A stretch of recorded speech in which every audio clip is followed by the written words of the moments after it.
começando então pelo capítulo 10. O capítulo 10 fala da convicção, ou traduzido às vezes como fé, ações não virtuosas, preguiça, práticas errôneas, más companhias, virtudes fracas e atitudes impróprias. Esses são os obstáculos à convicção do Dharma. Então, se a gente se engaja em ações não virtuosas, a gente está gastando energia. Lembra que virya é reta energia.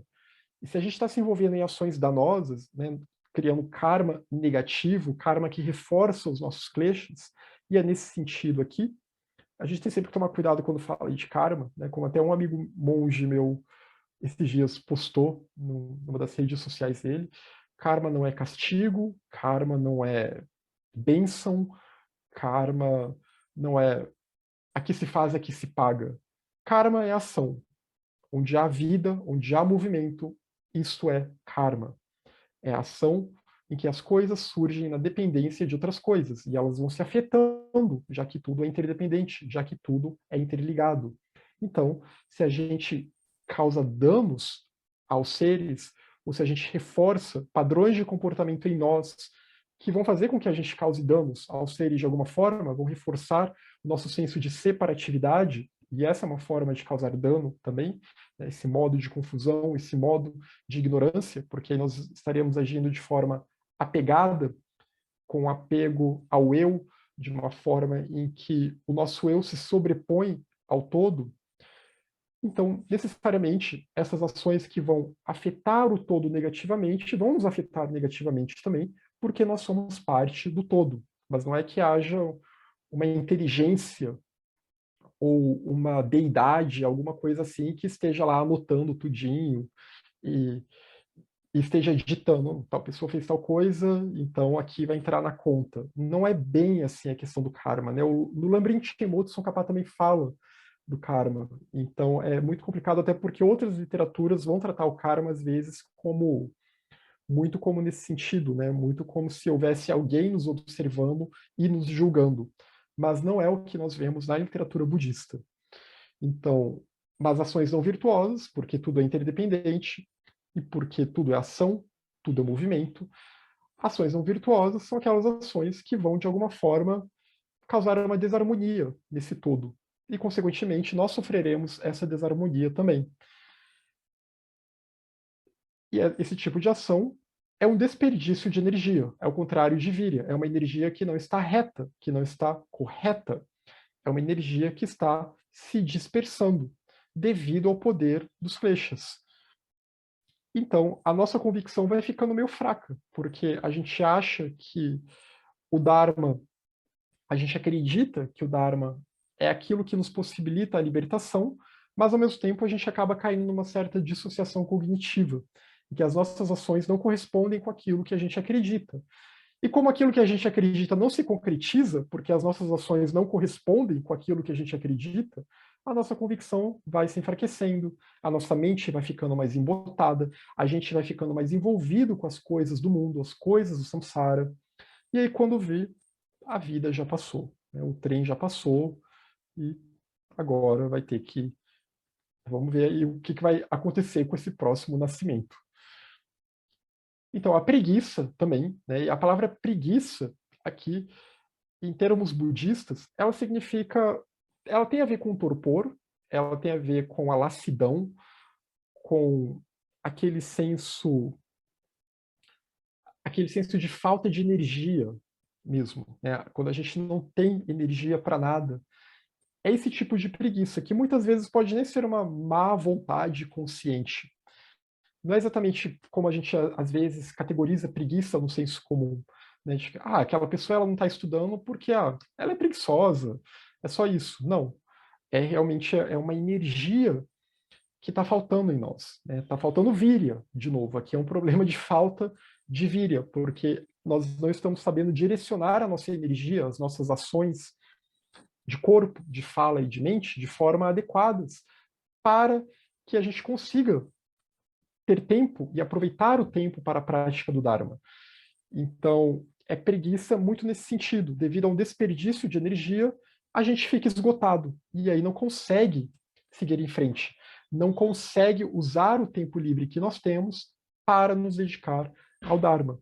E como essa energia está meio bagunçada, porque a nossa mente está bagunçada, energia para as outras coisas a gente pode até ter, né? Às vezes tem pessoas que elas são bem hiperativas no seu dia a dia, fazem 1 milhão de tarefas. Mas aí quando chega na hora do meditar, né, na hora de aquele horário para meditar, aí ela de repente não tem energia, ela não consegue. Porque essa energia mental está sendo desperdiçada com outras coisas, ela não está conseguindo cultivar adequadamente a sua virya. Práticas errôneas. Qualquer tipo de prática errônea que vá nos afastar do Dharma idôneo, que vá de alguma forma reforçar em nós os kleshas, vai reforçar a vidya ou alguma coisa nesse sentido. Então, essas práticas, elas vão reduzir a nossa convicção do Dharma. Né? Se eu estou por aí usando mantras para obter benefícios pessoais, coisas materiais, ou algo do tipo, ou se eu tomo refúgio nas três joias, esperando algum tipo de troca, né, como se eu estivesse rezando para um Deus, eu quero que esse Deus me dê prosperidade material nessa vida. Tudo isso são exemplos de práticas errôneas que a gente pode incorrer nelas devido a visões errôneas. As práticas errôneas, as visões errôneas estão bastante conectadas aqui. E aí, devido a isso, a pessoa ela perde a convicção do Dharma real. Ela se afasta do Dharma real. Porque ela começa a ter convicções em outras coisas. Ela começa a ter outras expectativas, digamos assim, outros tipos de expectativas espirituais que não correspondem de fato com a senda do Dharma, do Buda Dharma. As más companhias. A gente vê os textos budistas batendo muito nessa tecla. O cuidado que a gente tem que ter com as nossas companhias.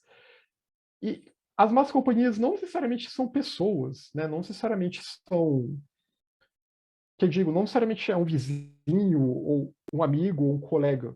Pode ser também, né, tudo isso, parentes, etc.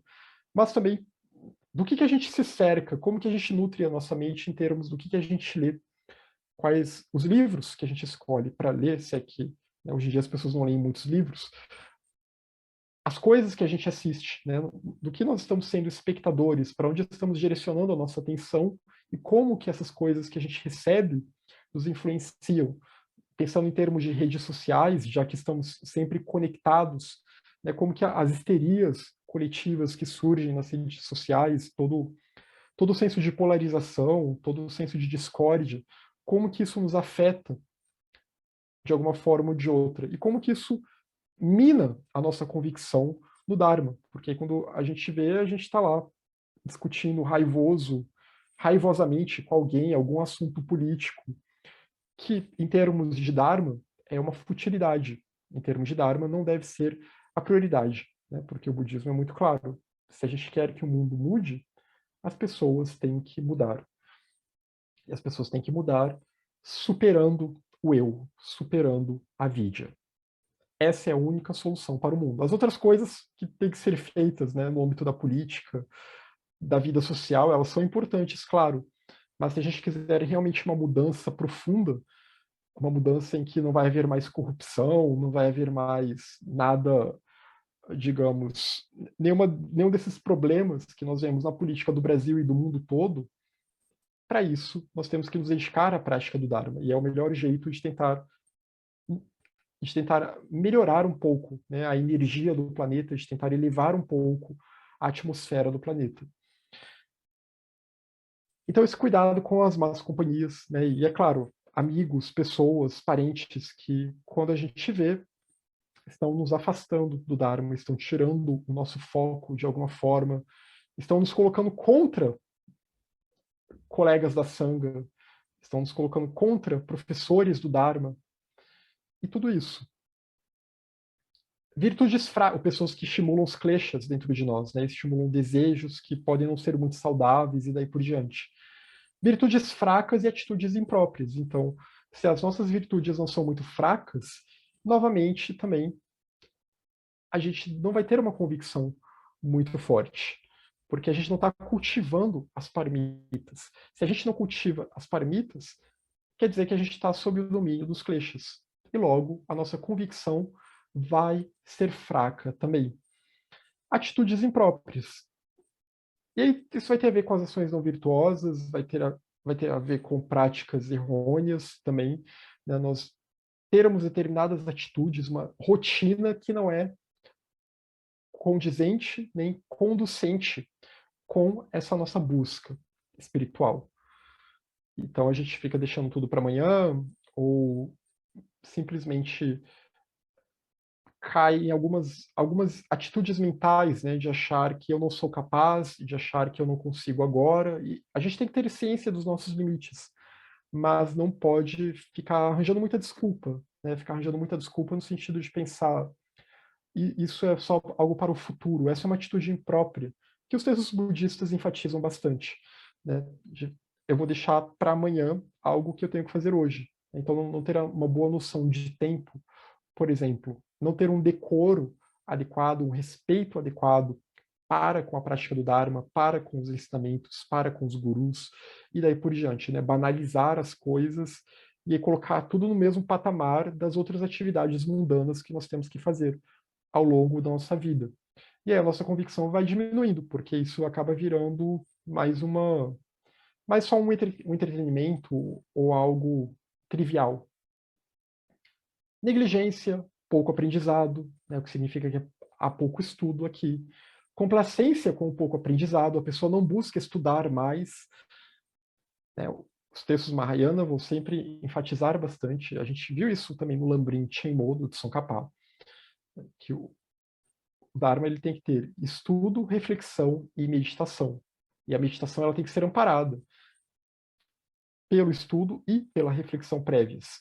Então, se a gente não estuda muito, aí isso vai ter a ver com a preguiça também. Se a gente bota na cabeça que é muito difícil e não tenta refletir muito também sobre aquilo que estudou, sobre o pouco que estudou, orgulho na mera serenidade, de novo, aquela velha discussão, né, de que não basta só serenar a mente, de que a gente tem que estudar, a gente tem que refletir, a gente tem que cultivar a reta visão, a meditação analítica. Mas se a gente cultiva um orgulho, se a gente tem um senso de orgulho naquele senso de serenidade, de não, eu já consigo acalmar a minha mente num determinado patamar, significa que a minha convicção na senda graduada ela está se desfazendo, porque eu estou achando que só isso é suficiente, que só eu ficar sereno é suficiente. E o não cultivo da sabedoria. Nesse caso aqui, se a pessoa tem um orgulho na sua serenidade e acha que isso basta. Então, esses aqui são alguns outros obstáculos. A falta de contentamento, né? Se a gente não tem algum senso de contentamento mínimo com as coisas da vida, então a gente está sempre buscando outras coisas, está sempre descontente, e isso vai afetar a nossa prática espiritual também. Porque a gente senta para meditar, a gente tenta ler, mas né, aquele senso de descontentamento, aquela frustração com as coisas, elas acabam, com as coisas da vida, elas podem acabar interferindo. E aí, às vezes, a pessoa vai ter que dar um jeito de resolver isso. Vai fazer terapia, vai conversar com alguém, vai meditar sobre isso, né? Às vezes realmente vai ter que fazer algum tipo de tratamento. É bom lembrar sempre que budismo não é psicoterapia. O Dharma é uma senda espiritual. E às vezes questões da personalidade que estão nos atrapalhando, se a gente não consegue direcionar a nossa energia para uma prática espiritual que seja potente o suficiente para mudar essas questões, para transmutar essas questões, para que a gente, né, se esvazie dessas questões, então talvez seja melhor buscar um psicólogo, né, buscar algum tipo de terapia, para que a gente consiga acalmar essas questões da personalidade e que isso não se torne um obstáculo na nossa prática espiritual. Então, a falta de contentamento ou descontentamento, o obscurecimento, né? A nossa mente vai ficando turva conforme a gente vai esquecendo. Isso é a falta da contínua lembrança. A gente não vai prestando mais atenção direito no Dharma, a nossa atenção vai se enfraquecendo, a gente vai tendo o nosso foco direcionado tanto para outras coisas, outros problemas, que a nossa mente fica embotada de samsara e a convicção vai embora. a gente fica, digamos assim, embriagado de samsara. Os textos Sufi, eles falam muito em se embriagar de Allah, né? Esse é uma boa forma de se embriagar do se embriagar de luz, mas aqui no caso é se embriagar de samsara. Isso não é bom, né? A gente tem que sair desse estado de embriaguez samsárica e buscar a sobriedade, prajna, a sobriedade do discernimento, da lucidez, para que então a gente consiga ter uma contínua atenção, uma contínua lembrança adequada. A não dedicação e a não coleção de método e sabedoria. Então, não se dedicar. E aqui é bem no sentido de não se aplicar à prática mesmo, não é no sentido de dedicar a prática a todos os seres, que também, né, faz parte da prática budista. No final da meditação, está lá naquela prática dos 7 ramos, de dedicar os méritos a todos os seres. Mas aqui é mais a não dedicação no sentido de não aplicação, né, não se aplicar na prática. E a não coleção de método e sabedoria, não buscar desenvolver as paramitas, basicamente. Não buscar desenvolver as 5 paramitas e a sexta, que é a sabedoria. E aí pode ser por uma série de questões, né? Por que a gente não consegue se dedicar tanto assim às paramitas com tanta facilidade? Já que quando a gente vê a listinha, são só 6. Parece algo tão simples. Mas é porque o poder dos kleshas é tão grande que a gente não consegue, por muito tempo, alimentar uma paramita, tendo que alimentar todas as outras ao mesmo tempo, de forma que isso consiga ficar fixo na nossa mente, de forma que a gente consiga ter uma boa estabilidade, consiga ter uma boa shila, para que então a nossa convicção não fique fraca. Porque com a estabilidade de shila, a convicção ela vai ser forte, nós estaremos em harmonia. Então, a falta de convicção, ela tem muito a ver com a falta de víria, né, a falta de energia, ela tem muito a ver com a falta de shila também, a falta de harmonia, a instabilidade no caminho, e tem muito a ver também com a falta de discernimento, com a falta de prajna. E, é claro, com a falta de dhyana também, né, a falta de uma atenção adequada, de uma plena atenção adequada. Então vejam que até para ter fé no budismo, é necessário praticar as paramitas. E, ao mesmo tempo, para que a gente consiga também avançar na prática das paramitas, é necessário ter fé, é necessário ter convicção de que isso vai nos levar para algum lugar, de que vale a pena fazer isso, vale a pena empreender as renúncias necessárias, os desapegos necessários também. E quais são os méritos da convicção? Os méritos da convicção são grande mérito. Um grande mérito é obtido se a pessoa tem convicção, porque a convicção vai ser aquele combustível, vai ser aquela base em que a pessoa vai se sentar, e não importa o que aconteça, ela não vai desistir do caminho, ela não vai desistir de continuar na busca da autotransformação. Porque nesse sentido aqui, por exemplo, se a pessoa faz parte de algum grupo e pode estar havendo alguma falha de comunicação com alguém, se houve alguma decepção com... Eu já ouvi histórias, né, de pessoas que faziam parte de algum grupo budista, elas se decepcionaram com as pessoas daquele grupo, nem foi com os ensinamentos, mas por elas terem se decepcionado com as pessoas, elas abandonaram o estudo do Dharma, porque elas pensaram que se essas pessoas aqui não refletem esse ensinamento que eu acredito, então esse ensinamento não funciona. Então a gente tem que tomar muito cuidado com essas questões, né? E isso é falta de convicção, é falta de convicção no Dharma. Se você tiver convicção, não importa. Se houver desentendimentos, problemas com pessoas, falhas de comunicação, que seja, você vai continuar no seu caminho, você vai continuar no seu processo. E isso é essencial.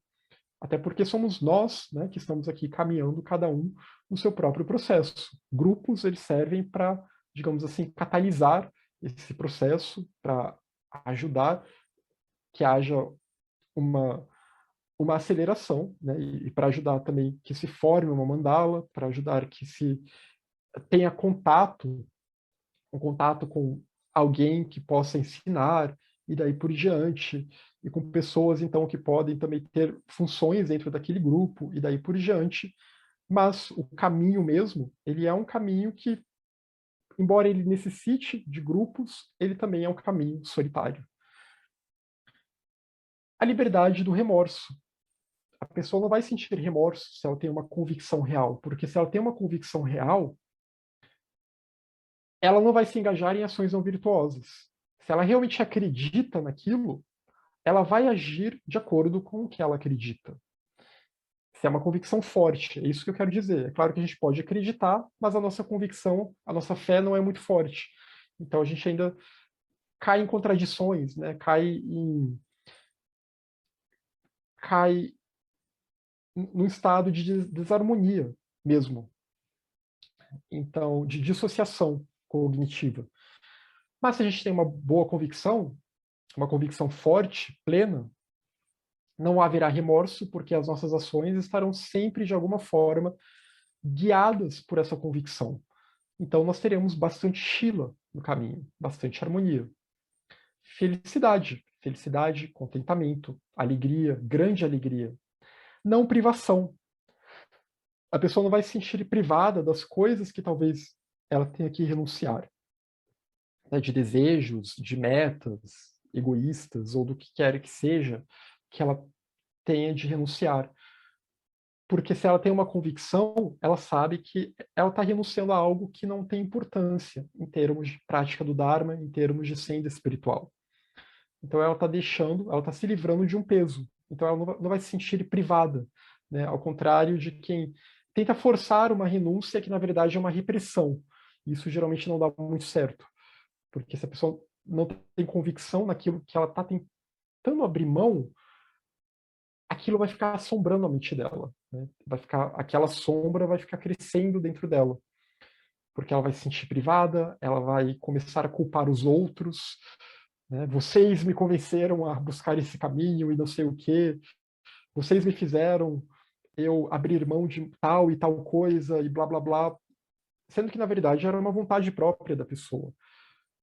Só que era uma vontade que ainda não tinha uma convicção muito forte. Ela quis dar um passo maior que a perna e, ao invés de haver uma renúncia real, houve repressão. Isso é importante a gente lembrar, né, que a renúncia no budismo ela não é repressão. Se eu reprimo algo, é porque eu não renunciei a esse algo de fato.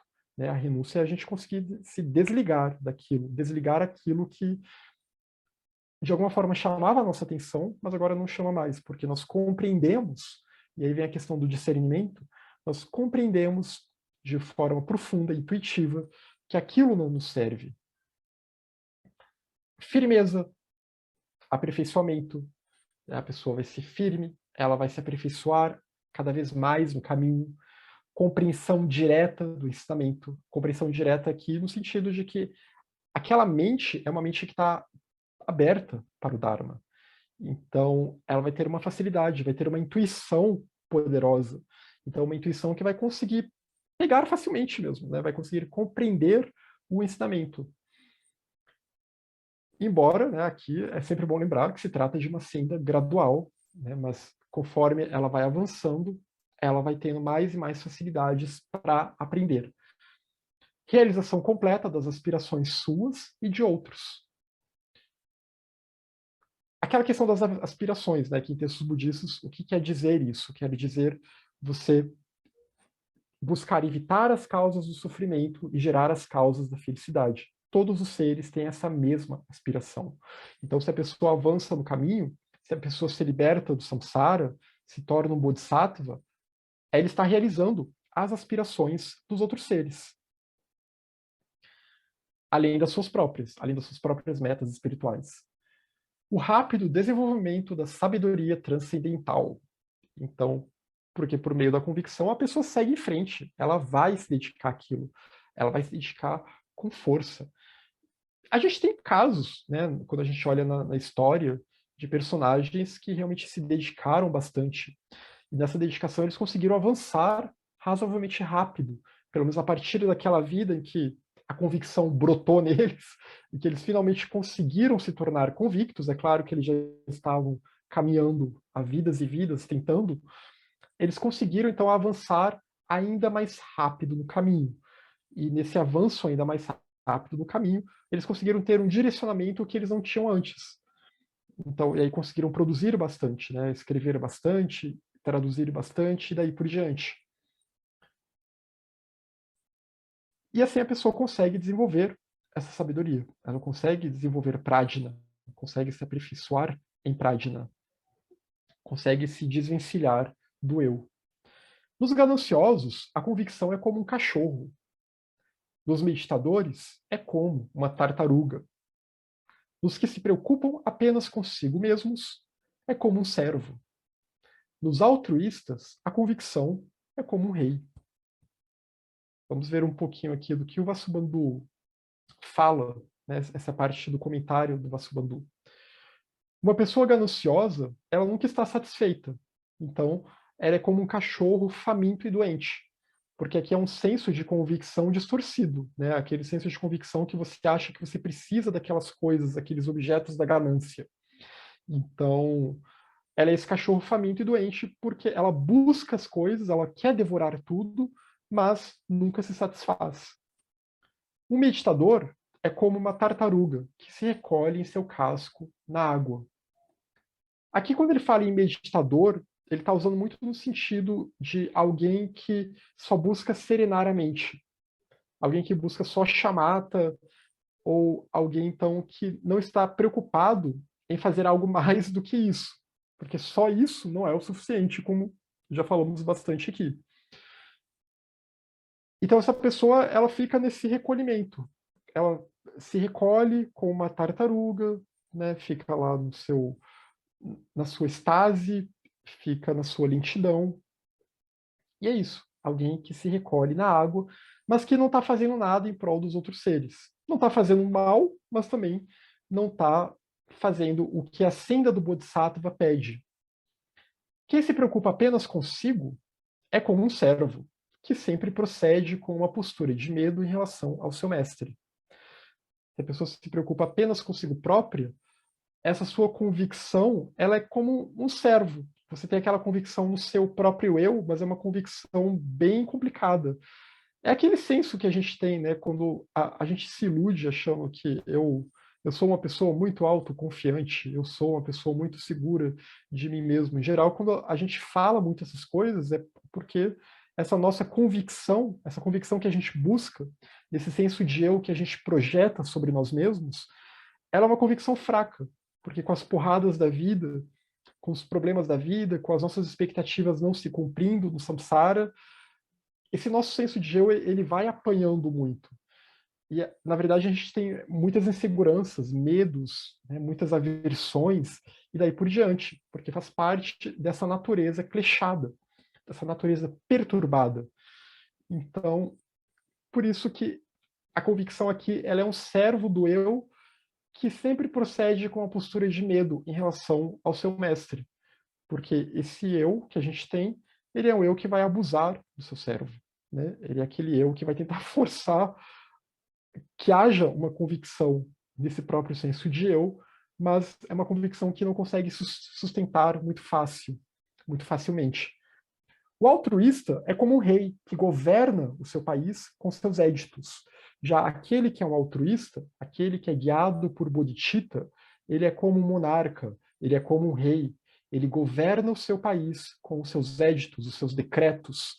Ele é aquele que, por ter abrido mão do seu senso de eu, renunciado ao seu senso de eu, ele se torna alguém muito poderoso, né? Isso a gente vê bastante essa tônica. O poder ele vem quando a gente abdica dele. A realeza, a verdadeira nobreza, ela vem quando nós servimos aos outros. Então, quando nós abrimos mão desse eu, nós nos tornamos um monarca, nós nos tornamos um rei, nós nos tornamos alguém digno. E aqui já é uma convicção que já não tem mais um klesha atrapalhando, não tem mais a vidya atrapalhando, não tem mais a ignorância atrapalhando, não tem mais um eu atrapalhando, não ter mais desejos por posses atrapalhando, posses ou experiências samsáricas. Então, é uma convicção forte, porque é a convicção de bodhicitta, é a convicção da luz interna que agora está brilhando. Portanto, as diferenças entre os desejosos, os estáveis, né, aqueles meditadores que só buscam serenar a mente, aqueles que trabalham, aqueles meditadores eremitões, né, a gente pode pensar naquele tipo do eremitão que se foge do mundo e fica lá para sempre.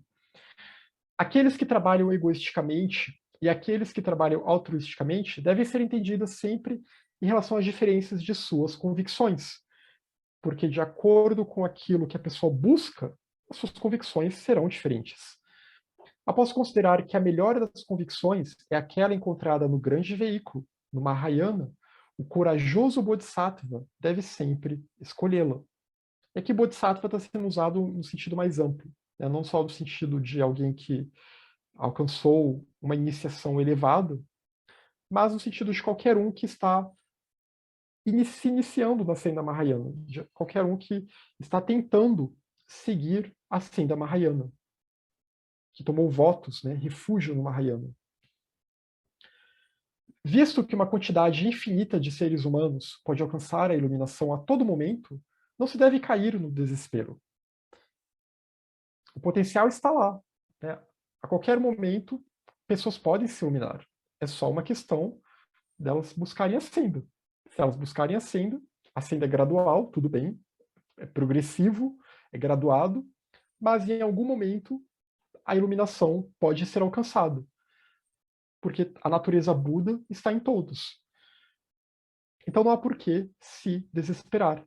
Não há por que se desesperar com o mundo, não há por que se desesperar com a vida, porque a luz está lá. Ela só está escondida, mas ela está lá. Assim, assim como o mérito cresce ao doar alimento aos outros, assim como o mérito cresce ao doar alimento aos outros, mas não quando nós mesmos o comemos. Assim se dá com a grande geração de méritos mencionada nas Escrituras. Ela se dá por meio do ensino do Dharma altruísta, do Mahayana, mas não por meio do Dharma individualista, do Hinayana, do Theravada. Então aqui ele está reforçando esse contraste entre as duas sendas. Que o mérito, para quem busca o Mahayana, para quem tem convicção no Mahayana, ele surge se você buscar gerar as qualidades, gerar as virtudes e disseminar o Dharma com uma reta motivação, com uma motivação altruísta.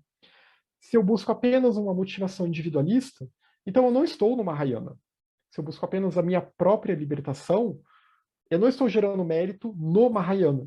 Eu posso estar gerando outro tipo de mérito vinculado à senda Theravada, mas aí é uma outra senda. Não é a senda do Mahayana. Não é a senda do altruísmo. Quando um Bodhisattva continuamente gera convicção no Dharma magnífico dos nobres seres, dos Arya Bodhisattvas, ele intensifica o seu mérito e a própria convicção.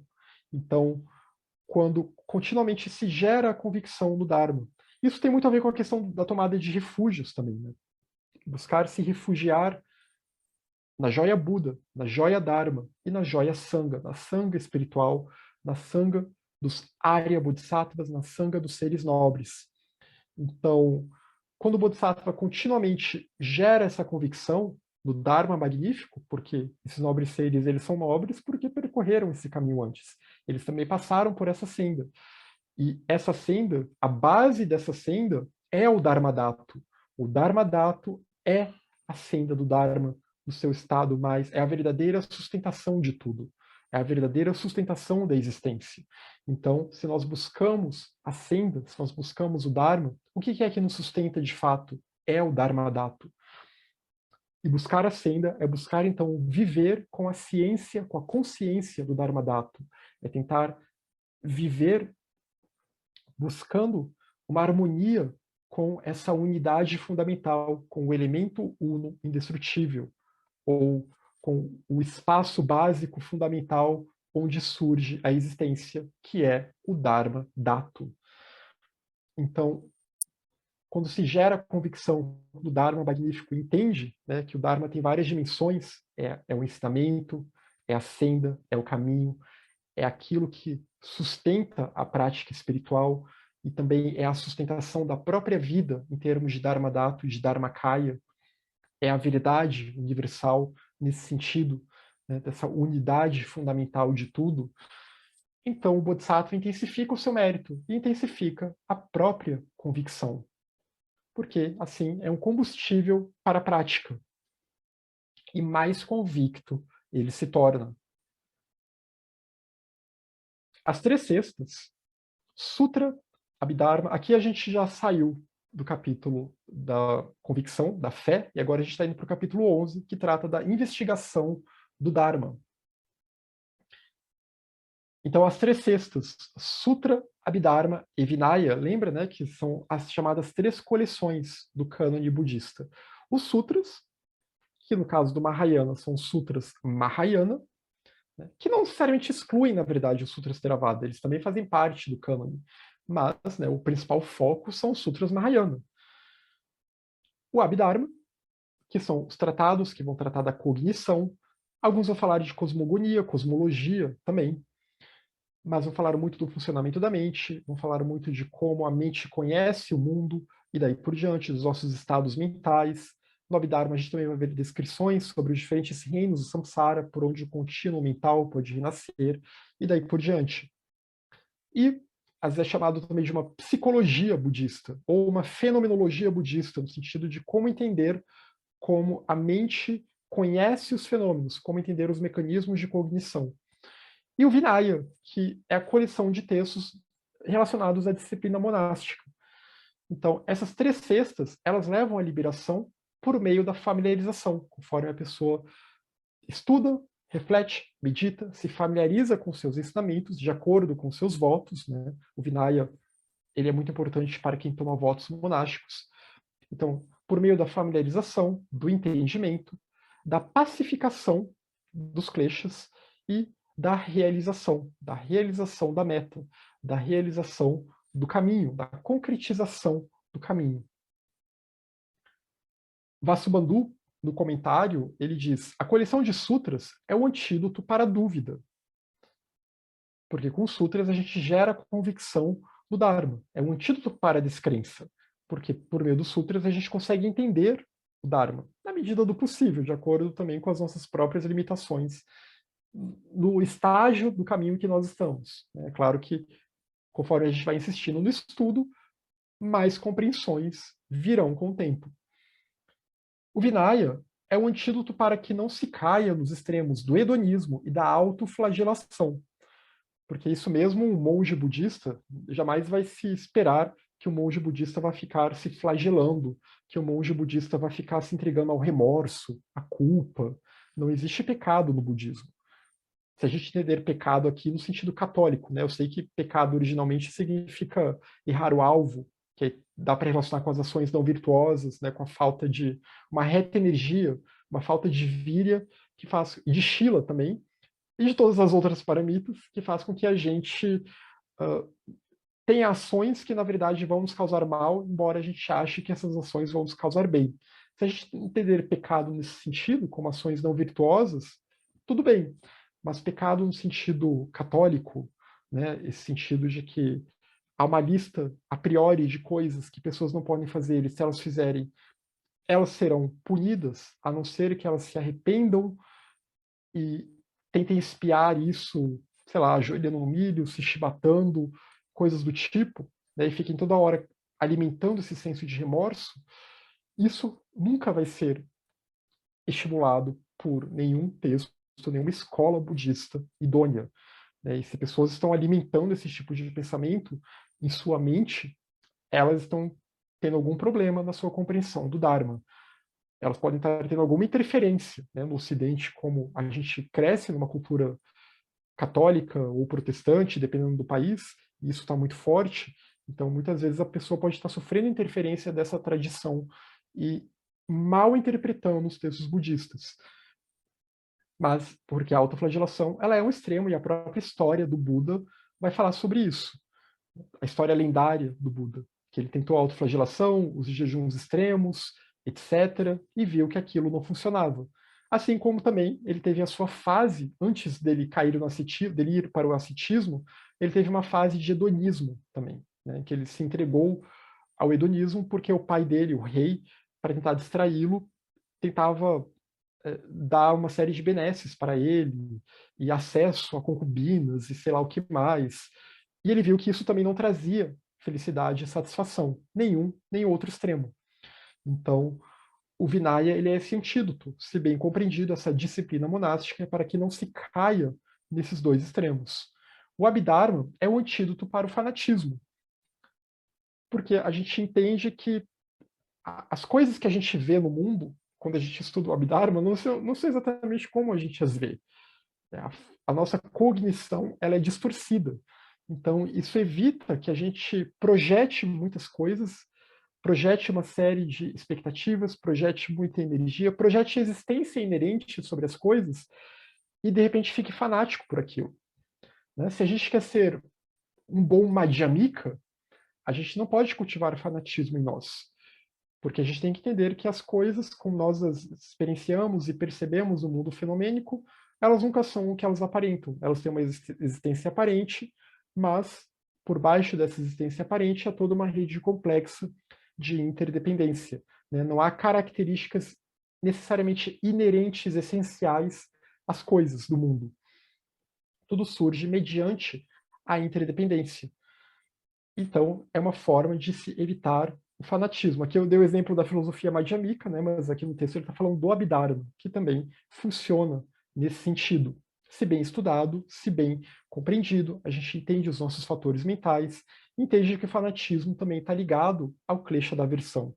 Né? O fanatismo está ligado ao medo, ele está ligado ao medo da gente perder algo. Então a gente se apega àquilo de uma forma muito forte. É o klesha do apego e, ao mesmo tempo, o klesha da aversão.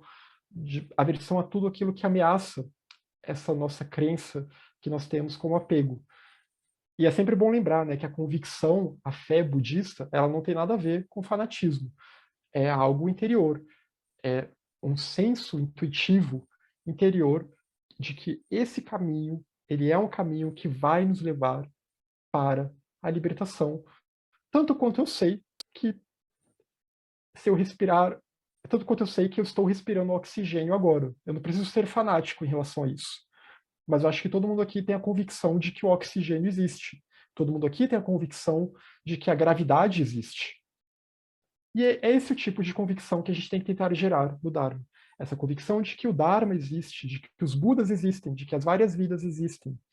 Então, é só uma questão da gente aprender a fluir com o fluxo da vida, da gente se direcionar para o fluxo natural da vida. Então, o Abhidharma ele é um antídoto para o fanatismo porque ele elucida acerca da natureza das coisas. O ensinamento é desvelado por meio do aprendizado, da reflexão e da meditação. De novo, aquele ponto, né? E quem esteve no domingo viu também. O Alberto ele falou bastante dessa questão quando ele abordou o Lambrim do Atisha. Eu abordei um pouco também quando eu abordei o Lambrim Chenmo do Tsongkhapa. Né, e a gente viu isso também lá para quem já está estudando aqui desde 2020, né, os capítulos do Lambrim Chenmo, que é necessário no caminho que haja estudo, reflexão e meditação. E é assim que o ensinamento é desvelado, é assim que se aprende, como qualquer coisa na vida. Tem que ter estudo. E tem que pensar, então, tem que refletir sobre aquilo que estudou. E aí meditar sobre aquilo. A realidade é sempre livre de dualidade. A realidade é a base do erro.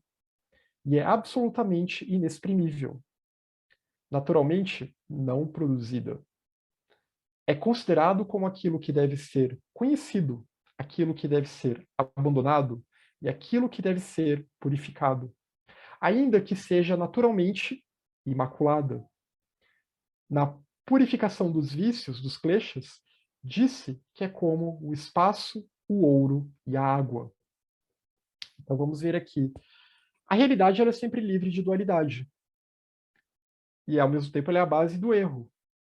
E ela é inexprimível. E ela é naturalmente não produzida. ela é o que deve ser conhecido, é o que deve ser abandonado, e é o que deve ser purificado, embora seja naturalmente imaculado. Simples, né? Acho que não preciso fazer nenhum comentário. Essa passagem aqui tá bem simples. Então aqui vamos para o comentário do Vasubandhu sobre essa questão. Porque isso vai ter a ver com a questão das três naturezas. Aqui a gente está entrando bem numa terminologia típica da escola Yogacara, né? A questão das três naturezas, que são três aspectos da realidade que a gente tem que entender. Qual que é o aspecto distorcido da realidade e o que, que é a realidade de fato em termos de uma realidade última. Então, aqui o Vasubandhu vai falar. A realidade que é sempre livre de dualidade é a realidade imaginada, é parikalpita. Mas como assim ela é sempre livre de dualidade? Ela é sempre livre de dualidade porque ela não tem existência última. Não existe uma dualidade essencial. A gente percebe uma dualidade no sentido de que a gente projeta uma dualidade essencial nas coisas, né? Como nós não percebemos shunya, nós não percebemos a interdependência porque nos falta sabedoria, nos falta prajna, a gente percebe esse mundo como se ele fosse essencialmente separado. Só que, na verdade, essa separatividade essencial, ela não existe. Então, por isso que essa realidade imaginada, ela é livre de dualidade, porque ela própria é só uma projeção. Ela própria não tem existência inerente, pois ela carece, parikalpita, a realidade imaginada ou projetada, ela carece de existência essencial em termos de sua natureza aparentemente separada de sujeito-objeto. Isso é só uma aparência, isso não é o essencial. Logo, ela é sempre livre de dualidade, porque essa aparência não tem existência inerente. A realidade que é a base do erro é a realidade relativa. A gente projeta uma realidade. E de onde que vem esse erro? Essa distorção de se projetar uma realidade que aparentemente ela é essencialmente separada. Ela é totalmente separada, sendo que isso não é real. A base desse erro é a realidade relativa, é paratantra, ou a natureza relativa, às vezes se traduz como natureza relacional também, a partir da qual surge a realidade imaginada, essa aparente dualidade essencial entre sujeito e objeto. Porque nesse mecanismo, devido ao poder de avidya, devido ao poder da ignorância, nessa nossa interação e nesse nosso contato com as coisas do mundo, a gente projeta uma realidade, o mundo ele existe, os fenômenos existem, o mundo externo existe, mas a nossa mente, nesse contato com as coisas, que esse processo, na terminologia Yogacara, é chamada de vasto, a partir desse processo relacional, a gente então projeta algo. E a gente projeta algo como se houvesse uma separatividade essencial entre sujeito e objeto. E essa é a base do erro, essa aparente dualidade essencial entre sujeito e objeto. Se eu acho que há uma relação essencial entre sujeito e objeto, quer dizer que eu acho que há uma separatividade. E aí eu vou projetar ainda mais separatividade. Eu vou atribuir características inerentes aos fenômenos como se eles tivessem uma separatividade essencial, uma essência própria, porque eu não percebo shunya. É sempre uma questão de tentar perceber shunya. É sempre uma questão de tentar perceber o vazio de existência inerente, de tentar perceber a interdependência. Por isso que a gente não pode ter medo do vazio, né? Entendendo que esse vazio é um vazio cheio, que esse vazio é interdependência. Ele é vazio desses erros, ele é vazio dessas percepções errôneas, ele é vazio de separatividade. Mas há uma realidade inexprimível, que é a base de toda essa interdependência, que é a base da natureza última das coisas. E que na linguagem Yogacara é uma natureza última que está além de Shunya, e que é essa realidade inexprimível, naturalmente não produzida, e que é a realidade perfeita, que é Parinishpana, que é a natureza última de tudo, que é o elemento indestrutível, é o Svabhava, que está presente em tudo, que não é individual, e que é por meio dele que surge a interdependência. Se a gente fizer um paralelo com a escola Samkhya, né, é Purusha e Prakriti. Purusha é o Atman, Purusha é o espírito universal, e Prakriti é a matéria indestrutível, é o revestimento de Purusha. E Prakriti, então, de Prakriti evolucionam, surgem as formas que são todas interdependentes. É como se Prakriti se tornasse pó, se tornasse várias partículas. E aí, no mundo fenomênico, o que a gente percebe são essas várias partículas, nenhuma delas é indivisível, todas são divisíveis, porque é uma forma de manifestação em que só há interdependência, em que as coisas estão ligadas no nível profundo. E essa unidade fundamental, ela só pode ser percebida para além dos fenômenos, ela só pode ser percebida para além do mundo fenomênico. E essa realidade fundamental, essa unidade fundamental é Parinishpana. É o Dharmakaya, é Dharmata, é o Dharmadato, é o elemento uno, indestrutível. Inexprimível, naturalmente não produzida, porque nada a produziu, ela não veio de algo. Ela é a única coisa real em termos últimos. Ela é incriada, por isso que é não produzida. E é perfeita, a única coisa perfeita.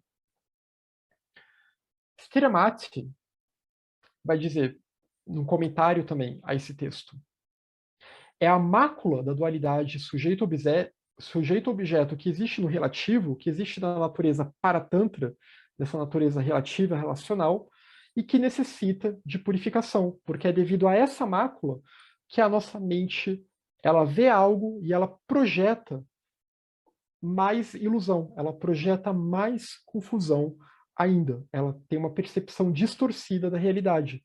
Então, a correção ela tem que se dar em Paratantra. E para corrigir Paratantra, a gente tem que entender os 12 nidanas, os 12 elos da interdependência. A gente tem que se desfazer desses elos, tem que se desfazer de avidya, tem que se desfazer da ignorância. E assim, a gente se livra dessa mácula da dualidade sujeito-objeto, e a purifica. A gente a purifica de modo que a gente não consegue perceber que tudo isso é só superfície, que tudo isso é só superfície de uma realidade muito mais profunda. É só a superfície de uma vida una, que é Parinishpana. Quando não mais sob o poder do engano, o yogin, ele age conforme as suas aspirações. Então, quando não mais sob o poder da confusão, sob o poder de avidya, o yogi ele age conforme as suas aspirações, que são as aspirações espirituais, que são as aspirações, as ações de corpo, de fala e de mente, alinhadas com a natureza Buda, alinhadas com o Dharma. Por um lado, a forma está aqui. Por outro lado, a sua existência inerente não pode ser encontrada. Por isso, tanto existência quanto não existência são consideradas semelhantes à ilusão de um mágico. Isso a gente até viu bastante no Lambrin Chenmo também, né, no volume 3, só que lá numa linguagem bem dentro do contexto da escola Madhyamika. E aqui a gente está vendo no contexto da escola Yogacara. Então, a forma ela está aqui, nós conseguimos ver as formas. Né? Rupa, em sânscrito, se refere a qualquer forma que a gente vê. Se a gente fecha os olhos e visualiza alguma coisa, isso é uma forma. E também as formas tangíveis, e daí por diante. Ela está aqui, mas nós não encontramos uma existência inerente dessa forma. Né? Ela não surgiu a partir de si mesma. Na filosofia budista, algo só tem existência inerente se ele surge a partir de si próprio. A única coisa que surge a partir de si próprio, que é o real si próprio, o real Atman, é Parinishpana. Tirando isso, nada surge a partir de si próprio. Nenhum fenômeno surge a partir de si próprio.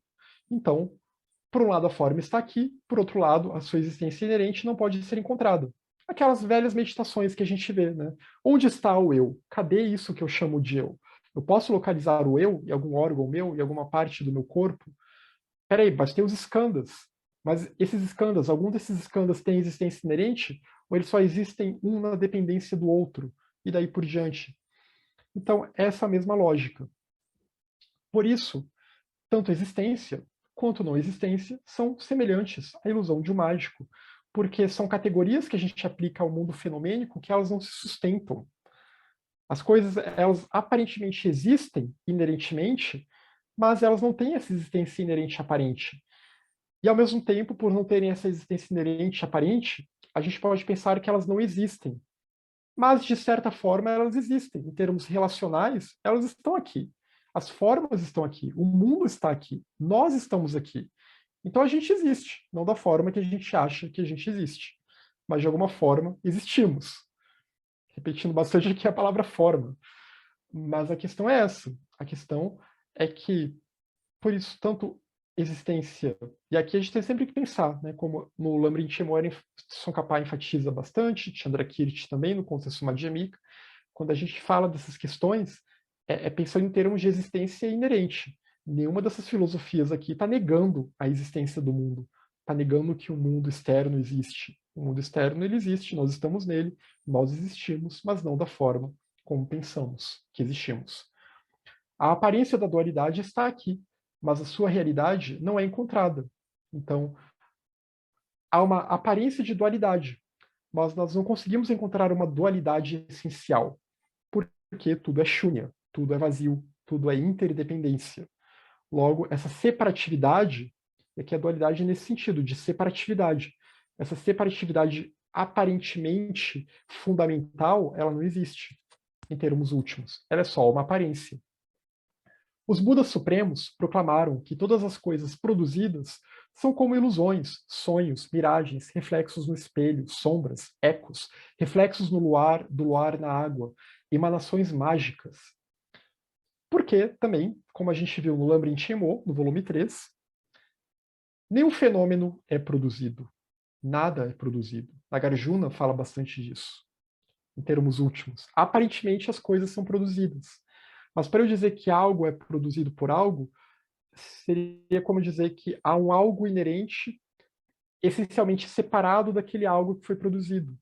Mas se tudo é interdependente, em termos de Paramartha Satya, né, em termos de Samvriti Satya, a produção. Em termos de Paramartha Satya, nada é produzido porque as coisas continuam no estado de interdependência, elas continuam interconectadas, interligadas. E é por meio dessa interconexão profunda, mediante causas e condições, que os fenômenos surgem, desaparecem, ressurgem, desaparecem, ressurgem, desaparecem.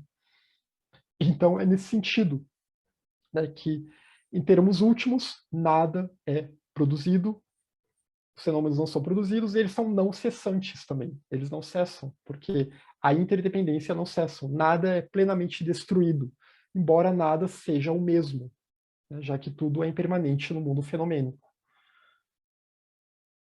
Toda a realidade objetiva ela é experienciada como uma construção irreal e imaginária. Aqui é a natureza imaginada, parikalpita.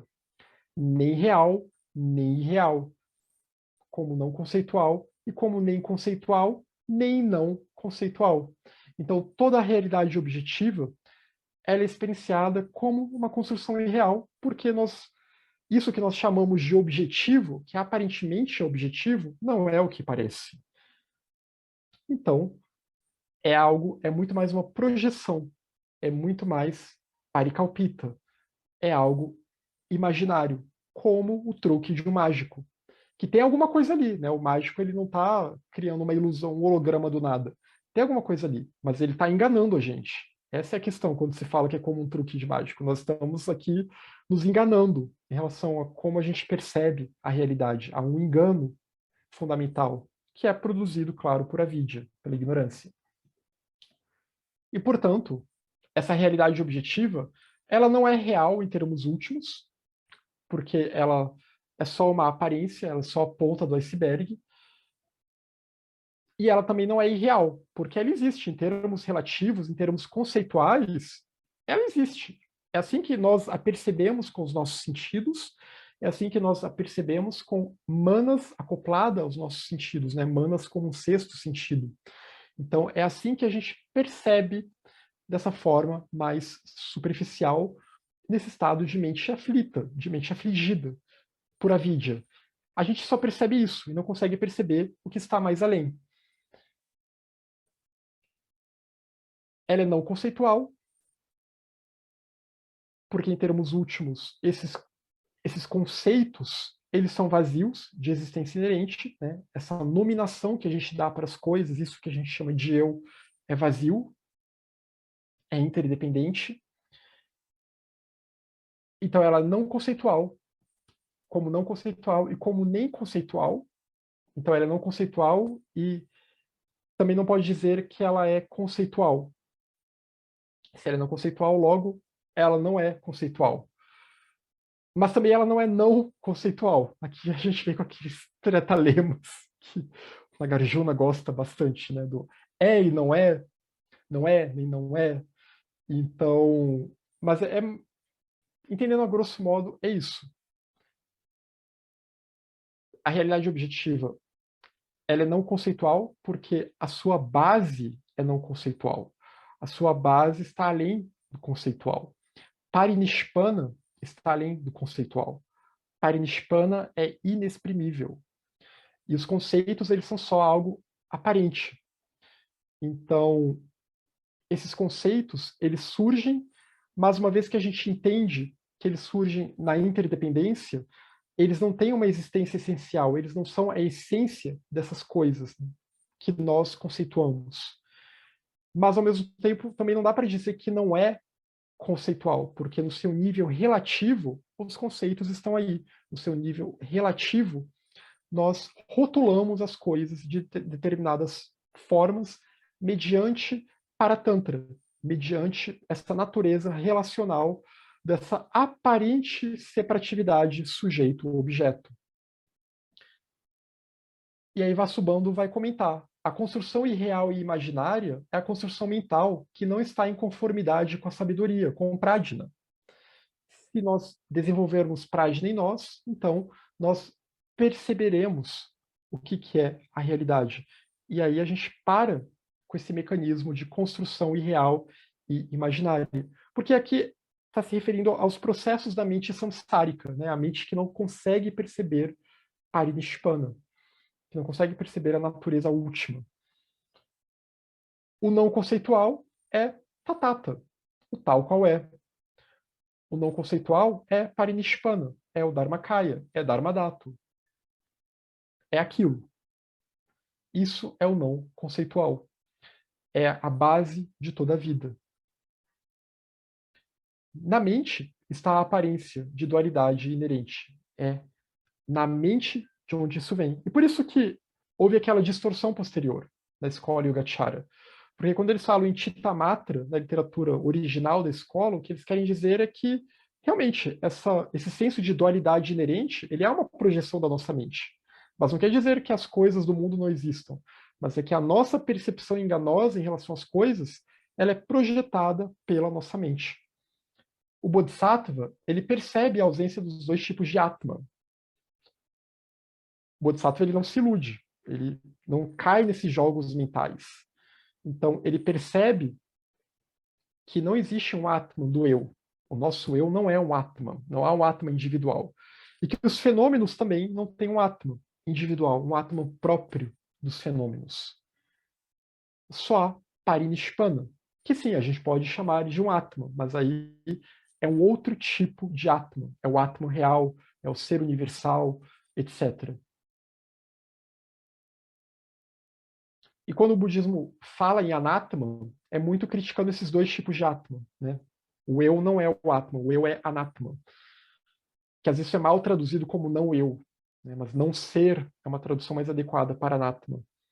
E os fenômenos também. Os fenômenos, eles não têm atmans individuais. Eles são anatman. Eles são o não atman, o não ser. Porque o ser está além do fenomênico. A ausência de realidade é afirmada, pois as coisas não existem enquanto atmans, enquanto seres inerentes por si só. Os fenômenos não são atmans. ou com natureza própria, né? Eles não têm essa natureza própria, eles não surgem a partir de si próprios, de si mesmos. Eles não têm um svabhava próprio. E é isso que se diz, né, quando se diz que as coisas carecem ou são vazias de existência inerente, é nesse sentido, delas não serem svabhava. Elas não têm uma objetividade intrínseca. Não existem como são percebidas. Então não há essa objetividade que a gente vê, ela é aparente, mas ela não é intrínseca. Essa separatividade que parece tão real para nós, né, nesse plano de existência em que estamos, esse plano de compreensão, de percepção em que estamos. Mas ela não é intrínseca e as coisas não existem como são percebidas. A ausência de realidade implica não produção, não cessação, paz primordial, libertação natural. Então, essa ausência de uma realidade objetiva essencial, de uma dualidade essencial, ela implica, então, que há uma não produção, ela implica uma não cessação, ela implica uma paz primordial, uma libertação natural, que é parinishpana. Parinishpana é tudo aquilo que os fenômenos não são. Ela é vazia de tudo aquilo que os fenômenos são. Então, ela é não produzida, ela é não produção, ela é não cessação, ela nunca cessa. É a paz primordial e a libertação natural. Essa é a ausência da realidade. Aqui está no sentido de ausência de realidade, no sentido de que a realidade projetada e a realidade relacional, né, esses campos da separatividade, Parikalpita e Paratantra, não têm existência inerente. É nesse sentido aqui. Somente Parinishpana tem existência inerente. Somente a unidade fundamental, o Um. Na busca pela iluminação perfeita, o buscador desenvolve a autoconfiança, amparada pelas virtudes, tais como a generosidade, Dana, e não em deuses como se estes fossem Shvara. O buscador desenvolve o discernimento acerca das falhas e das qualidades.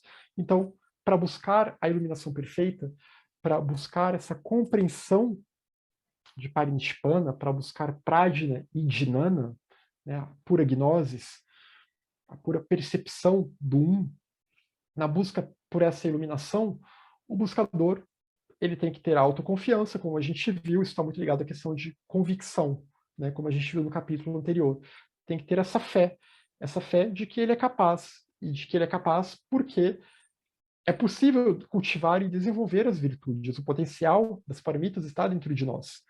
Então, há uma autoconfiança amparada pelas virtudes, tais como o dano, a generosidade e as demais paramitas e outras virtudes, que às vezes não são listadas, né, como paramitas, mas que também são importantes, devem ser cultivadas.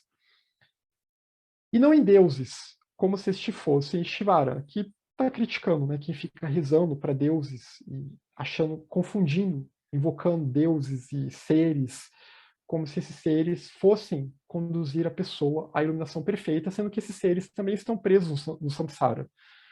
E às vezes são mais enrolados do que a gente. Dependendo do nível da pessoa, né, e do nível daquele ser pode estar mais enrolado no samsara do que aquela pessoa. Então, não confiar nesses deuses como se eles fossem Ishvara, porque eles não são Ishvara. Ishvara é o Senhor. Né? O que é o real Ishvara? Essa é a questão. Quem é o real Ishvara? Avalokiteshvara, o Senhor que se dirige ao mundo, a luz que se dirige ao mundo, que está presente dentro de nós. Essa luz é o verdadeiro Senhor.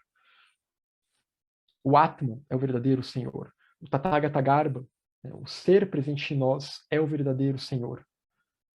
O buscador desenvolve o discernimento acerca das falhas e das qualidades. Então, a pessoa vai ter que ter o discernimento acerca dos vícios e das virtudes, das falhas e das qualidades, da compreensão correta, das visões errôneas, e daí por diante, de modo que ele possa avançar no caminho rumo à iluminação perfeita, que é o Mahayana, é a senda do Mahayana.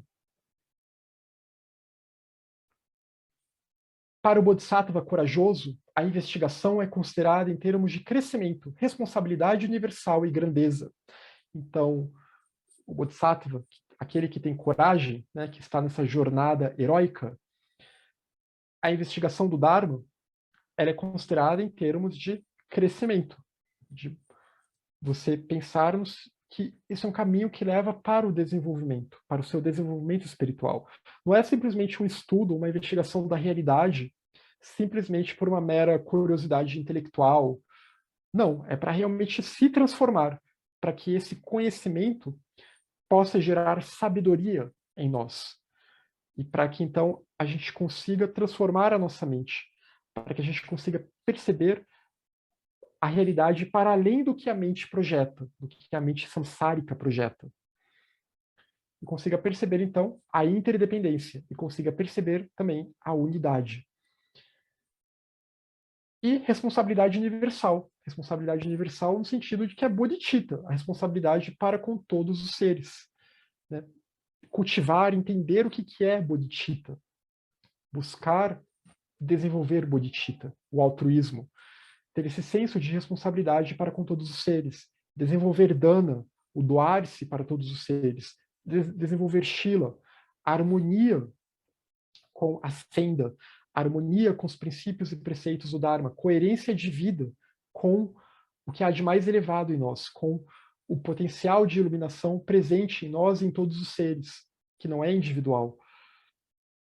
Ter shanti, ter paciência, serenidade no caminho, sabendo que leva tempo. Ter virya, ter a reta energia, que tem muito a ver com essa ideia de coragem aqui, né? Ter o entusiasmo. Ter dhyana, uma mente estabilizada, serena, atenta ao Dharma, com contínua lembrança, vigilante. E ter prajna, o discernimento, a sabedoria e discernimento, acerca da natureza última dos fenômenos, da natureza última do eu, que é o vazio, que é a interdependência. E o Vasubandhu, no comentário, ele também vai falar sobre os 10 antídotos contra as visões errôneas. O primeiro antídoto seria que o Bodhisattva existe enquanto Bodhisattva. Para a pessoa não cair no extremo do niilismo, né, e dizer, então, esses fenômenos não têm existência inerente, então, Bodhisattvas também não existem, nada existe. Mas não é nesse sentido, né? Quando a gente fala que as coisas são vazias, é no sentido de que elas são vazias de existência inerente, mas não quer dizer que elas não existam. Elas existem, mas a gente só consegue perceber a aparência delas, a gente não consegue perceber a interdependência profunda que fez com que essa aparência viesse à tona. Então, o Bodhisattva ele existe, e ele existe enquanto Bodhisattva. Eles estão aqui atuando no mundo da multiplicidade, nesse mundo da separatividade. Eles ainda têm uma mente dual, inclusive. Até alcançar o estado de Buda, ainda há um rastro de dualidade, que são aquelas chamadas de Jineyavaranas. Embora não seja mais aquela vidya grosseira de antes, né? Não tem mais kleshas, mas tem Jineyavarana. Então, ainda há digamos assim, um sujeito separado, aparentemente separado, atuando ali, uma pessoa aparentemente separada, atuando ali. E eles existem enquanto bodhisattvas, né? São seres purificados, existem enquanto indivíduos, mas sabendo que não são apenas indivíduos. Então o bodhisattva existe enquanto bodhisattva, mas ao mesmo tempo não se vê bodhisattva algum, no sentido de que não se atribui algo como uma personalidade inerente àquele bodhisattva. As pessoas gostam muito de fazer isso hoje em dia, né, em alguns círculos esotéricos, de repente dar características, transformar aquele mestre num personagem, como se ele tivesse aquela mesma personalidade de sempre, sendo que os bodhisattvas eles já superaram o eu pessoal. Então, eles existem enquanto indivíduos? Existem, mas eles não têm uma personalidade única, no sentido como às vezes se atribui, né, que aquele personagem que aquele vai ser sempre mais amoroso, aquele vai ser sempre mais rígido. É claro que em alguns aspectos, né, dependendo dos caminhos por onde eles seguem, realmente pode, dependendo das sendas, da tônica do ensinamento na qual talvez eles se especializem, talvez possa dar essa impressão. Mas eles já superaram questões de personalidade E a gente não deve ficar tentando atribuir uma personalidade inerente a eles e ficar se preocupando de que talvez tal coisa vá desagradar um bodhisattva ou vá agradar um bodhisattva, né? Não cair nessa idolatria. Saber que mesmo o eu de um bodhisattva também é vazio de existência inerente. A forma é vazia de natureza intrínseca. Ela é vazia de svabhava. A forma não é vazia devido ao vazio. Então, a forma ela é vazia por ela não ser svabhava, por ela não ser a natureza intrínseca. Né? As formas que a gente vê, a forma aqui nesse sentido, a realidade aparente. Tudo isso é interdependente. Já a forma ela não é vazia devido ao vazio. Esse é outro ponto. Lembra que o Shunya também é vazio de existência inerente. O vazio também é vazio de existência inerente. Porque o vazio, quando a gente fala em vazio, isso também é um conceito. É um conceito para tentar explicar algo que está além dos conceitos, que é essa experiência, ou melhor, a percepção da interdependência, que só pode ser percebida de fato intuitivamente. Né? Prajna, no seu estado mais elevado, é intuitiva, não é mais lógico-racional. A gente usa o lógico-racional para tentar moldar a nossa mente, para tentar nos familiarizar, mas despertar essa intuição sutil. E não há um vácuo em que as coisas estejam. Né? Esse vazio ele é cheio. Então, a forma ela não é vazia devido ao vazio, porque não há algo inerente que eu possa chamar de vazio. O vazio é a interdependência, é essa interação entre as várias partículas, que todas elas também são interdependentes entre si, todas elas são divisíveis nesse jogo de causalidade, nessa teia da vida, nessa corrente de causalidade complexa, em que, por meio de causas e condições, na dependência do karma, né, isso é karma, é movimento, é ação, as coisas elas surgem. Então, o vazio da forma não é a forma. O vazio da forma não é a forma porque a forma ela tem um aspecto aparente enquanto forma ainda, embora ela também seja vazia, né? As coisas existindo simultaneamente, enquanto coisas aparentemente, enquanto vazias, enquanto interdependência. A forma é o vazio é a forma. Acho que vocês já viram isso antes. É o Sutra do Coração. Está bem nos inícios do Sutra do Coração. O vazio é a forma é o vazio é a forma.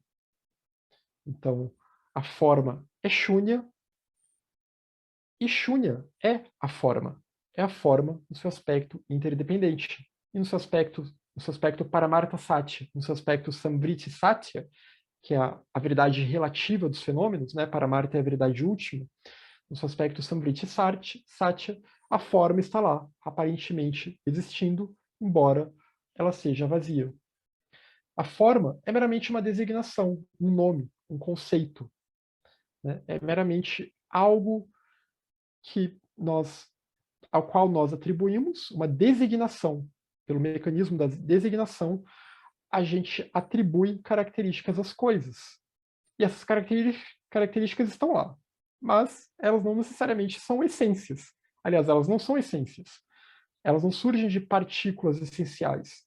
Elas surgem desse mecanismo de interdependência.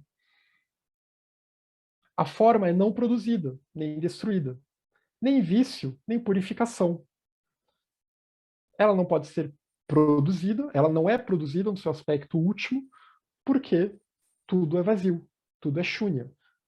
Dizer que algo é produzido significaria dizer que algo tem existência inerente, que algo está plenamente pronto e separado.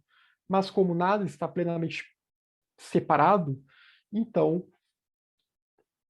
os fenômenos não, eles são não produzidos no seu aspecto Paramartha Satya, no seu aspecto verdade última. No aspecto verdade relativa, eles são produzidos. Né? No aspecto verdade relativa, uma mãe dá luz a um filho.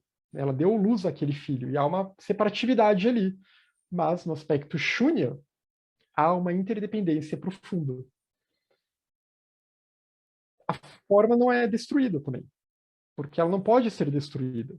né? Ela é indestrutível, no sentido de que ela está sempre se transformando. A impermanência, ela tem esse lado, né, de que ao mesmo tempo as coisas se perdem, sob um aspecto, as coisas estão sempre se transformando e se perdem.